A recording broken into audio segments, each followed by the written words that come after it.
सप्ताहांत पर ईरान ने इसराइल पर सैकड़ों ड्रोन्स और मिसाइलें दागी। इसका जवाब कैसे दिया जाए? and will face the consequences. Iran को इस हमले के परिणाम भुगतने होंगे। हम जवाबी कार्रवाई को सोच समझ कर चुनेंगे। इसराइली सेना ईरान और आतंक फैलाने वाले उसके प्रतिनिधियों से निपटने के लिए बिल्कुल तैयार है। Iran and its terror defence को भेद पाई, पर ईरान की तरफ से इसराइली जमीन पर सीधे हमले से मध्य पूर्व का संतुलन, हमले से हुए नुकसान से नहीं बल्कि जिस तरह से ये हमला हुआ उससे इसराइल हिल गया है। इसमें ईरान की तरफ से ड्रोन और मिसाइलें छोड़ी गईं, जिससे बुनियादी ढांचे को ज्यादा क्षति नहीं पहुंची, बल्कि इससे ईरान से सीधा हमला होने का डर बढ़ गया है। सावधानी से किया हुआ ये हमला एक इशारा था। ईरान ने इसराइल के सहयोगियों को हमले की चेतावनी दी थी और कहा कि ये हमला सीरिया में उनके वाणिज्य दूतावास पर हुए इसराइली हमले की सजा थी और अब मामला खत्म हो गया है। यहूदीवादी सरकार के सभी समर्थकों को हम बस यही कहेंगे कि वो ईरान की जिम्मेदाराना और सोची समझी कार्रवाई की सराहना करें और यहूदीवादी सरकार को ऐसे हमले से रोकें जिसके अंजाम का अंदाजा ही न लगाया जा सके।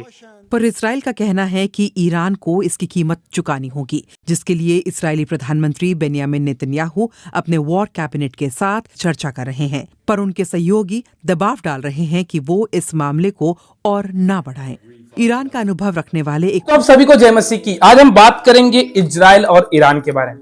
जिस प्रकार हम देख रहे हैं कि आज लगातार देश मिलकर आज इजराइल पे क्या कर रहे हैं, अटैक कर रहे हैं, हमला कर रहे हैं। और अभी हमने देखा कि रिसेंटली ईरान ने भी 321 रॉकेट इजराइल डाला। और हम देखते हैं वहां की सिस्टम के बारे में बात करो दोस्तों, वहां का सिस्टम इतना मजबूत है कि उसमें से केवल 7 रॉकेट या मिसाइल ही उस इजराइल पे क्या हुआ, उस इजराइल के भूमि पर गिरा। बाकी जितने भी थे वे सब क्या हुए, फेल हो गए। या एक इसको अगर देखा जाए तो कहीं ना कहीं इसमें परमेश्वर की योजना है। परमेश्वर ने इजराइल के साथ वाचा बांधा है। जिस प्रकार हम गाजा और फलस्तीन की बात करें तो गाजा और फलस्तीन देश भी इजराइल के ऊपर अटैक किया, लेकिन हम देखते हैं फिर से इजराइल ने कैसे उसको जवाब दिया। तो मैं अगर आगे बात करूं इजराइल के बारे में तो पवित्र कलाम इजराइल के बारे में कुछ बातों को लिखा है, आपके साथ मैं शेयर करना चाहता हूं। सो आप जो है इस वीडियो इस मैसेज को पूरा देखें और आशीष को प्राप्त करें। अगर मैं बात करूं इजराइल के, अगर मैं देखूं तो सबसे पहले हम सब जानते हैं आज से 2500 साल पहले भविष्यवाणी हुआ था इजराइल के बारे में। जिस प्रकार यहेजकेल भविष्यद्वक्ता लिखता है इस प्रकार से, आइए देखें। यहेजकेल 37 अध्याय उसके 21 पद में ऐसा लिखा है, तब तू उन लोगों से कह, परमेश्वर यो कहता है, देखो मैं इजराइलियों को उन जातियों में से लेकर जिनमें वे चले गए हैं चारों ओर से इकट्ठा करूंगा और उनके निज देश में पहुंचाऊंगा। अर्थात परमेश्वर का वचन कहते हैं मेरे प्यारों कि हम देखते हैं इजरायली जो लोग थे वे सब लोग बाहर बाहर चले गए थे, बाहर बाहर देश में रहते थे और परमेश्वर उसको अपनी जगह में जहां वे रहते हैं वहां पहुंचाऊंगा बोलते हैं। और हम देखते हैं 70 एडी में अगर मैं देखूं तो सारे इजरायली जो लोग थे वे दूर दूर देश में फैले हुए थे, पहला बात। दूसरा बात करूं, सन 1948 में सडनली एक देश बना, वो था इजराइल देश। जिस बार हम जानते हैं जैसे जितने इजरायली वापस आए और वापस आने के बाद एक तुरंत तत्काल सन 1948 में एक देश बना। यह भी भविष्यवाणी किया गया है। अगर मैं आपके साथ पढ़ना चाहूं अचानक से कोई देश बनेगा, ये तो असंभव नहीं दोस्तों, क्योंकि इसके लिए प्लानिंग किया जाता है तब एक देश बनता है। लेकिन इजराइल एक ऐसा देश था जो अचानक एक ही दिन में देश बना। इसके लिए अगर आप बात करूं, आप निकाल सकते यशायाह 66 अध्याय उसके 8 पद में इस बात का वर्णन किया गया है। सो आइए हम देखें और पढ़े। यस, ऐसी बात किसने कभी सुनी, ऐसी बात किसने कभी सुनी, किसने कभी ऐसी बातें देखी, किसने कभी ऐसी बात देखी है जो हो नहीं सकता, ऐसी बात वहां पे हो रहा है। आगे, क्या देश एक ही दिन में उत्पन्न हो सकता क्या है? कोई देश एक ही दिन में उत्पन्न हो सकता है? मेरे प्यारों, अगर कोई देश बनता है उसके पीछे नियम सिस्टम रहता है, लेकिन यहाँ पे इजराइल देश एक ही दिन में बना। आगे, क्या एक जाति क्षण मात्र में ही उत्पन्न हो क्या सकती है? एक जाति क्षण मात्र में उत्पन्न हो सकती है? हम देखते हैं वहां पे परमेश्वर एक दिन में वहां पे एक देश घोषित होता है। आगे मैं और बात करूं यरूशलेम की, तो हम देखते हैं प्रभु यीशु मसीह के जीवन के बारे में।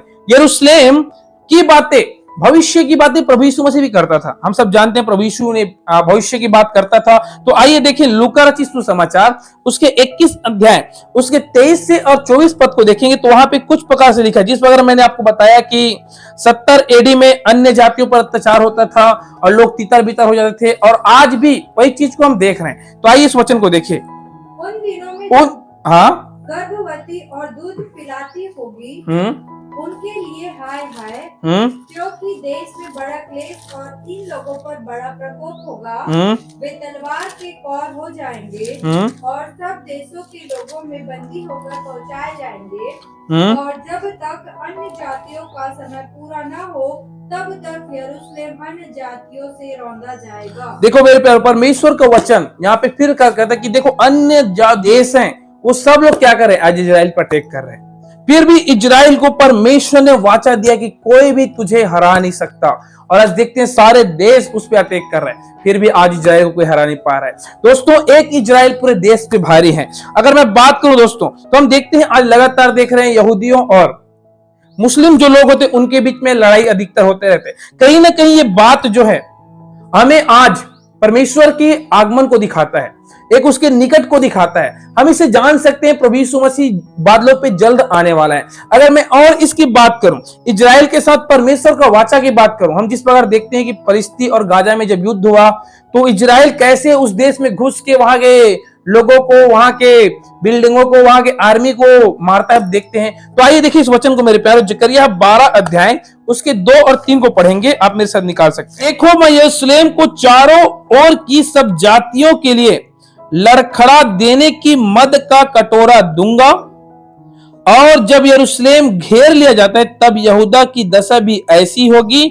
3 पद, उस समय पृथ्वी की सारी जातियां यरूशलेम के विरुद्ध इकट्ठी होगी, तब मैं उसको इतनी भारी पत्थर बनाऊंगा कि जो उसको उठाएंगे वे बहुत ही घायल होंगे।